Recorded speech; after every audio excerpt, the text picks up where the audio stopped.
Hello viewers and learners, नमस्कार जी। आज का जो टॉपिक है हमारा है past continuous tense. Past continuous tense translation और टेंस हमारे चल रहे हैं। जो पास्ट कंटिन्यूस टेंस कैसे बनता है देखते हैं। बहुत सिंपल तरीके से बताता हूँ भाई मैं। और 3 चीज़ें ही याद रखनी पड़ती हैं: Brahma Vishnu Mahesh, present past future, मियाँ बीवी बच्चा, नमक तेल लकड़ियाँ। ये देख लीजिए 3 का फंडा बहुत पावरफुल है। पास्ट कंटिन्यूस टेंस हमारा ये है। पहचान एक याद रखनी होती है, हेल्पिंग वर्ब याद रखनी होती है और नोट। बहुत सारे रूल्स को कंप्रेस करके, सबको निचोड़ करके मैंने ये रूल्स बनाए हैं। बहुत छोटे में गागर में सागर देने की कोशिश कर रहा हूँ। तो पहचान होती है रहा था, रही थी, रहे थे आदि शब्द वाक्य के अंत में आते हैं। क्लियर हो गया होगा? रहा था, रही थी, रहे थे आदि शब्द वाक्य के अंत में आते हैं, पहचान होती है। हिंदी के वाक्यों में यही आता है। वैसे पास्ट में काम जारी पाया जाता है। पास्ट टेंस में यानी कि भूतकाल में, हिंदी में कहें तो भूतकाल में नहीं, पीछे के समय में काम जारी होना पाया जाता है इस टेंस में। इसकी हेल्पिंग वर्ब होती है वाज और वर। वाज और वर। आई तथा सिंगुलर के साथ वाज लगाते हैं, आई तथा सिंगुलर के साथ वाज लगाते हैं और प्लूरल के साथ वर लगाते हैं। बस इतनी सी बात याद रखना। ये तो मालूम भी है। चाहो तो यहाँ लिख सकता हूं ऐसे ले जा करके, आई प्लस सिंगुलर। आई और सिंगुलर के साथ क्या लाते हैं? वाज। और प्लूरल के साथ वर। नोट वर्ब में आईएनजी लगा देते हैं। सारे रूल खत्म हो गए भाई। पहचान याद कर ली, हेल्पिंग वर्ब याद कर ली और नोट याद कर लिया। चलो, तो बस 3 चीजें ही तो हैं, पहचान, हेल्पिंग वर्ब और नोट। बनाते हैं। ये 12 खाने की चाबी तो याद ही रखनी है, सबको रट गई होगी, पता लग गया होगा। अफर्मेटिव सेंटेंस इससे बनाते हैं, निगेटिव इससे बनाते हैं, इंट्रोगेटिव इससे बनाते हैं। ये 12 खाने की चाबी है, 12 टेंस इसी से बन जाएंगे। आगे देखिए, एग्जाम्पल हमने लिया, बच्चे तालियां बजा रहे थे। बच्चे तालियां बजा रहे थे। पास्ट कंटिन्यूस टेंस है, रहा था, रही थी, रहे थे, आ गया पास्ट कंटिन्यूस। अब सब्जेक्ट अफर्मेटिव सेंटेंस है। अफर्मेटिव सेंटेंस है तो हम क्या करेंगे? अफर्मेटिव सेंटेंस में सबसे पहले सब्जेक्ट ढूंढेंगे। सब्जेक्ट देखो क्या है? बजाना है, तालियां है, बच्चे है। कौन बजा रहा ताली? बच्चे। सब्जेक्ट हो गया बच्चे, चिल्ड्रन।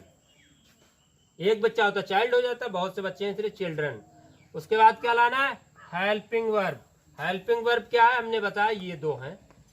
हेल्पिंग वर्ब हमारी HV, ये 2 चीजें हैं, दोनों में से एक लगा देंगे। तो हमने बताया था अभी, आई तथा सिंगुलर के साथ वाज लगाते हैं और प्लूरल के साथ वर लगाते हैं। तो हमारा प्लूरल है, प्लूरल यानी बहुवचन सब्जेक्ट है। बहुवचन कर्ता के साथ में क्या लगा देंगे? वर, चिल्ड्रन वर। और फिर क्या बचा? तालियां बजा रहे थे, क्लैपिंग। बात खत्म, झंझट। लोग हंस रहे थे, लोग हंस रहे थे। सब्जेक्ट कौन है? हंसने वाला कौन है? सब्जेक्ट है हमारा लोग। लोग मीन्स पीपल। और पीपल प्लूरल में लाते हैं इसलिए क्या लगाएंगे? वर। People were. और हंस रहे थे, लाफिंग। बात खत्म, और कुछ बचा ही नहीं आगे का ऑब्जेक्ट इसमें। मैं एक उपन्यास लिख रहा था। उपन्यास लिखने वाला कौन है? मैं। सब्जेक्ट हो गया मैं। सब्जेक्ट लिया है भाई, आई हो गया। उसके बाद क्या लगाएंगे? Helping verb. मैंने कहा था आई और सिंगुलर के साथ वाज लगाएंगे, तो आई के साथ लग गया वाज। आई के साथ वाज लग गया तो आगे क्या बचा है भाई? हेल्पिंग। सब्जेक्ट हो गया, हेल्पिंग वर्ब हो गया, यानी सब्जेक्ट हेल्पिंग वर्ब हो गया। उसके बाद लाते हैं वर्ब। अब वर्ब देखिए क्या है इसमें? लिख रहा, लिखना, लिख रहा था। तो आई वॉज राइटिंग। राइट में आईएनजी लगा दिया। नोट हमारा बता रहा वर्ब में आईएनजी लगाते हैं, वर्ब में आईएनजी लगाते हैं और फर्स्ट फॉर्म में ही आईएनजी लगाते हैं। सेकंड और थर्ड में तो लगती ही नहीं है, इसलिए ये लिखने की जरूरत ही नहीं है कि वर्ब की फर्स्ट फॉर्म में आईएनजी लगाते हैं। अरे यार, वर्ब की फर्स्ट फॉर्म में क्यों लगा रहे हो? ऐसे लिख दो वर्ब में आईएनजी लगाते हैं, वो तो लगती है फर्स्ट फॉर्म में ही। अंडरस्टूड है, इतना तो समझ ही जाते हैं, ज्यादा लिखने की जरूरत क्या होती है। मैं एक उपन्यास लिख रहा था, आई वॉज राइटिंग। फिर क्या बचा? एक उपन्यास, अ नोवेल। ऑब्जेक्ट हो गया। नेक्स्ट एग्जाम्पल है वह आटा गूंद रही थी। थोड़ा अटपटा लगेगा लेकिन अच्छी इंग्लिश इसमें निकल के आएगी। वह आटा गूंद रही थी, सब्जेक्ट कौन है? वह। ले आए भाई शी, फिर उसके बाद हेल्पिंग वर्ब लिया शी के साथ वॉज, फिर उसके बाद में गूंदना। आटा गूंदना या मारना की अंग्रेजी होती है नीड, KNEAD, नीड। ध्यान रखना, आटा गूंदने की बहुत से लोगों के लिए इंग्लिश नहीं मालूम होती है। तो she was needing flour, flour means आटा, वह आटा गूंद रही थी। आ जाओ, बच्चा नहीं सो रहा था, बच्चा नहीं सो रहा था। चाइल्ड, एक बच्चा है, चाइल्ड।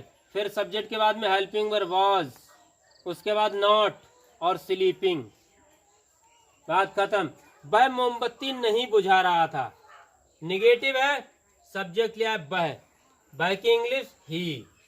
फिर उसके बाद हेल्पिंग वर्ब ही के साथ वॉज, फिर उसके बाद नॉट। ये चल रहा है मामला, सब्जेक्ट हो गया, हेल्पिंग वर्ब हो गया, नॉट हो गया, यहां तक आ गए। निगेटिव है इसलिए वर्ब लाएंगे। वर्ब क्या है? बुझाना। और मोमबत्ती वगैरह के लिए बुझाने की इंग्लिश होती है पुट आउट, पुट आउट। और ING जब लगाते हैं तो डबल T कर देते हैं, putting out. He was not putting out the candle. Object भी हो गया, वर्ब भी हो गया और ऑब्जेक्ट भी हो गया। उसके बाद नेक्स्ट, वह कपड़े नहीं उतार रहा था। थोड़ा सा देखना इसमें, अब मजेदार बात आने वाली है, नॉलेजफुल। वह कपड़े नहीं उतार रहा था, सब्जेक्ट कौन है? ही हो गया। हेल्पिंग वर्ब वॉज, उसके बाद नॉट, यहां तक आ गए, सब्जेक्ट हेल्पिंग वर्ब नॉट। उसके बाद क्या लाएंगे? उतारना। अभी बुझा रहा था तो पुटिंग आउट था, और उतारने की, कपड़े उतारने की देखो क्या होती? Putting of.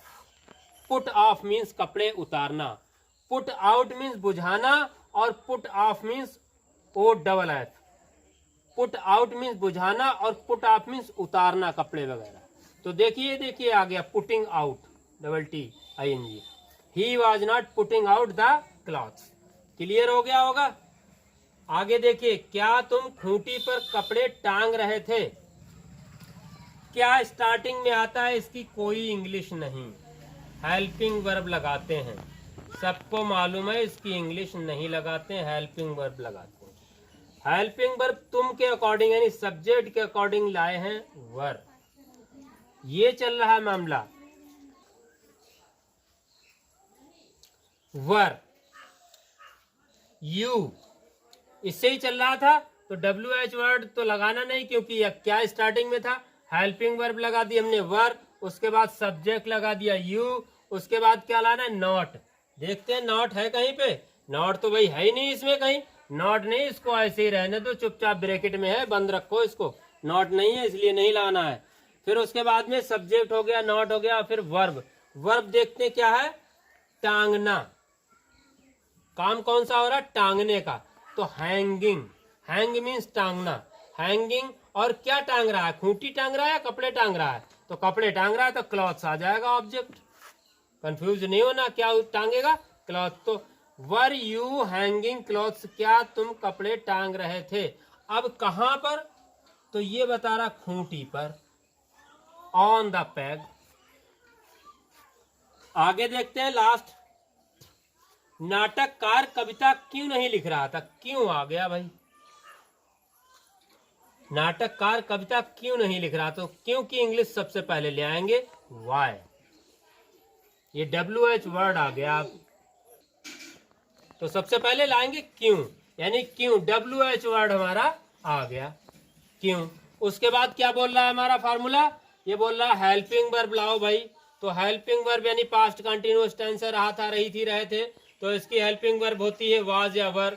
अब क्यों ले आए WH वर्ड? अब सब्जेक्ट के अकॉर्डिंग हमें हेल्पिंग वर्ब लानी है। सब्जेक्ट देख लेते हैं इसमें कौन है यार, काम को करने वाला क्या है? नाटककार कविता क्यों नहीं लिख रहा था, यानी लिखने वाला, कविता लिखने वाला कौन है? नाटककार। तो सब्जेक्ट हो गया हमारा नाटककार। तो देखते हैं भाई, सब्जेक्ट होगा हमारा नाटककार, नाटककार यानी एक ही आदमी है, तो हमें हेल्पिंग वर्ब लगानी है वॉज। हेल्पिंग वर्ब कौन सी लगानी? वॉज। यहां तक आ गए भाई, इतना निपट गया मामला, इतना निपट गया। WH वर्ड हो गया, हेल्पिंग वर्ब हो गया, अब लाएंगे हम सब्जेक्ट। सब्जेक्ट हमारा नाटककार है। नाटककार की इंग्लिश देखिए क्या है, ये प्ले राइट। स्पेलिंग भी ध्यान रखना है my dear learners viewers. Playwright RITE नहीं है। प्ले राइट की इंग्लिश होती है प्ले PLAYWRIGST। बहुत जल्दी पूछ लेते हैं कॉम्पिटिशन्स में प्ले राइट की, कंफ्यूज करने के लिए। तो ये प्ले राइट की इंग्लिश होगी। सब्जेक्ट हो गया the play right, WH word हो गया, हेल्पिंग वर्ब हो गया, प्ले राइट हो गया। यहाँ तक आ गए भाई, अब इतना आ गए। अब क्या लाना है, नॉट। देखो नॉट है इसमें कहीं, हाँ है, नॉट है तो सब्जेक्ट के बाद में नॉट लगा दिया। अब आगे देखो बढ़ते हैं, क्या वर्ब। वर्ब देखें क्या है भाई, नाटककार भी हो गया, क्यों भी हो गया, नहीं भी हो गया। अब कविता और लिखना दो है, तो क्या काम क्या है, एक्शन क्या है, लिखने का। लिखने की इंग्लिश हो गई कंपोज। अभी आप कहेंगे लिखने की तो इंग्लिश राइट होती है।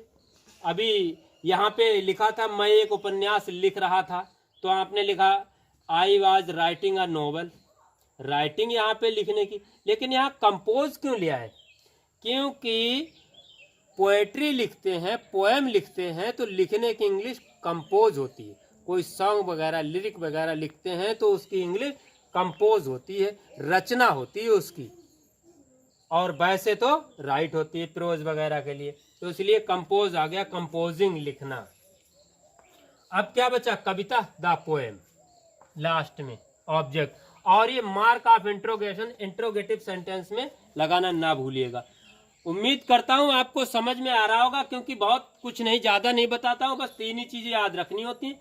पहचान याद रखनी है, हेल्पिंग वर्ब याद रखनी है, और नोट याद रखना है। ये फार्मूला तो सबके लिए है।